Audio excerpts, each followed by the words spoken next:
Salam persaudaraan dari Bukit Sandar Matahari Ledalero. Kami menyapamu semua dalam senandung ucap salam dalam Sang Sabda. Bacaan Injil dan Renungan hari ini, edisi 1 Februari 2023, Rabu, Pekan Biasa keempat, disusun dan dibawakan oleh Frater Felix Huller, SVD. Selamat mendengarkan.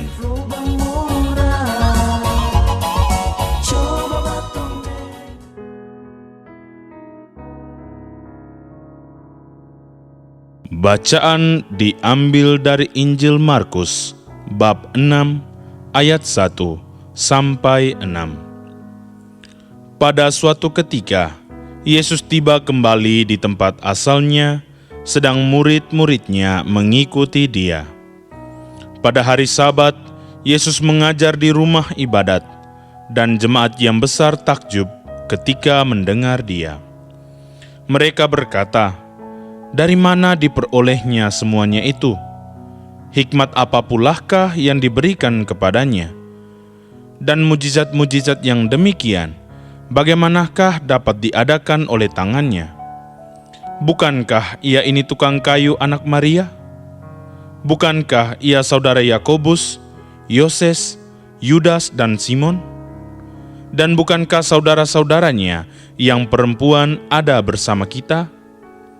Lalu mereka kecewa dan menolak Dia. Maka Yesus berkata kepada mereka, "Seorang nabi dihormati di mana-mana, kecuali di tempat asalnya sendiri, di antara kaum keluarganya dan di rumahnya." Maka Yesus tidak mengadakan satu mujizat pun di sana, kecuali menyembuhkan beberapa orang sakit dengan meletakkan tangannya atas mereka. Lalu Yesus berjalan keliling dari desa ke desa sambil mengajar. Demikianlah sabda Tuhan. Terpujilah Kristus. Bapak, Ibu, saudara-saudari pencinta Sang Sabda yang terkasih dalam Tuhan. Renungan kita pada hari ini berjudul Mencintai Sesama dengan Api Cinta yang Baru. Bapak, Ibu, saudara-saudari yang dikasihi Tuhan, ketika kita mencoba memaknai setiap peristiwa dalam hidup, terkadang kita cenderung tenggelam dengan masa lalu dan selalu berusaha menyamakan orang lain dengan diri kita. Kita tidak sadar bahwa orang lain di sekitar kita dapat berubah seiring dengan zaman yang berubah. Atau hal lain, yakni soal perputaran nasib atau roda kehidupan.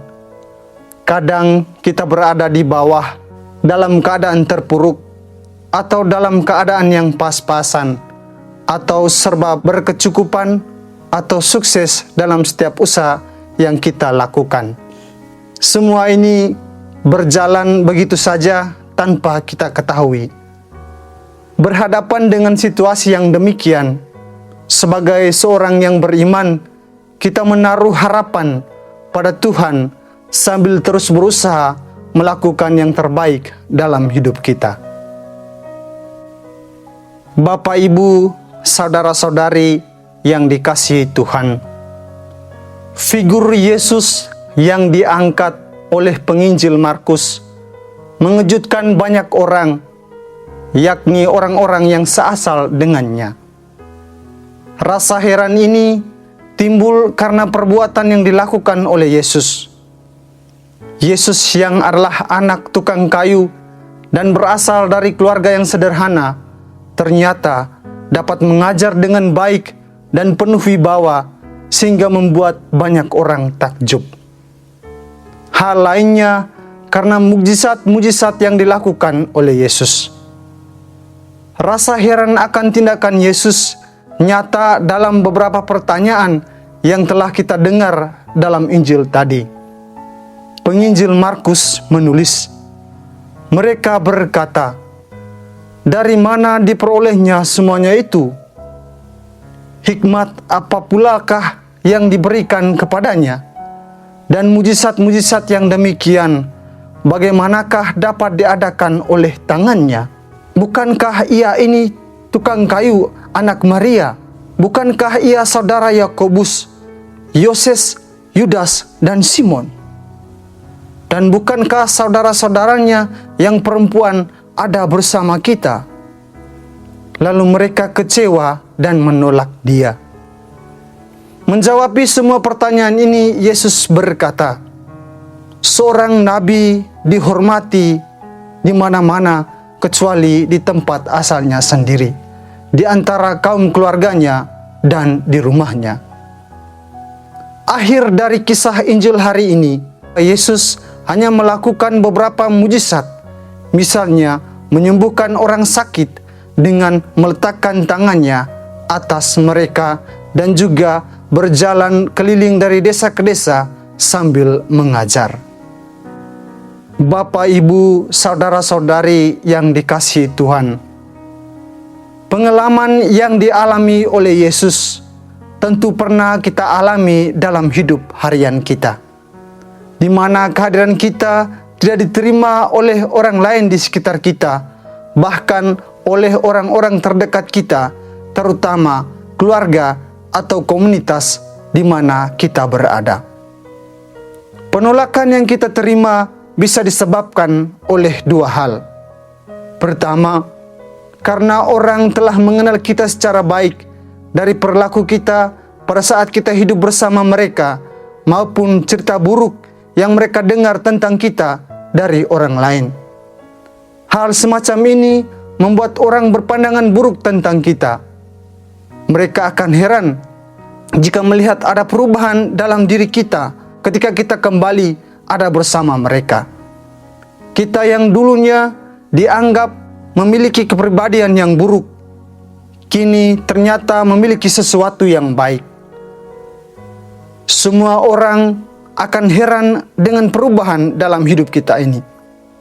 Mereka mungkin berkata, ternyata dia bisa berubah dan menjadi baik seperti sekarang ini.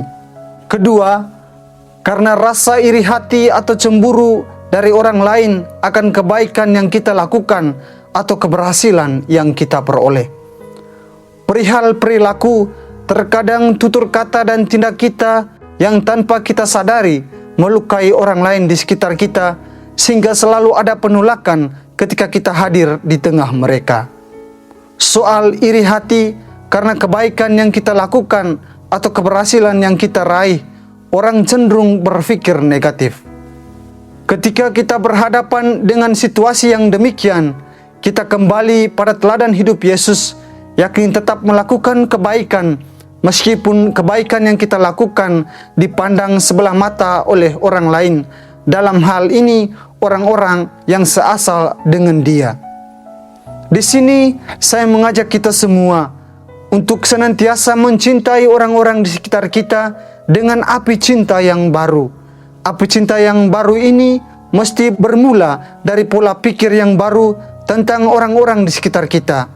Seperti apapun dia, entah kegagalan yang ia alami, kondisi fisik atau psikis yang ia alami, kondisi ekonomi yang kurang baik, atau krisis dalam hidup rohani, dan krisis yang lainnya yang ia alami saat ini, kita perlu menolongnya dengan api cinta yang baru.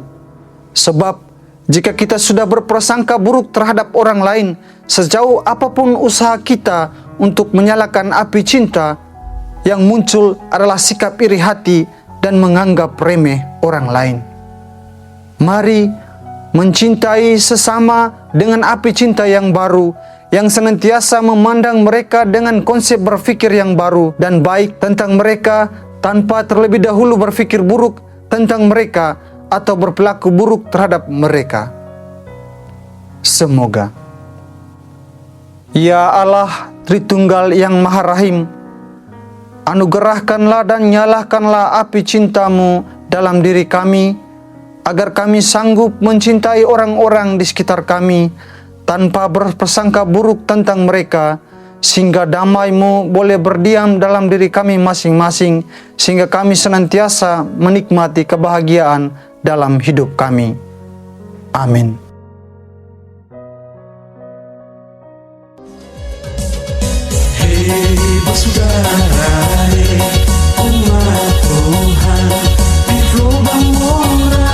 Sahabat-sahabat pencinta Sang Sabda, kita baru saja mendengar bacaan Injil dan renungan edisi hari ini.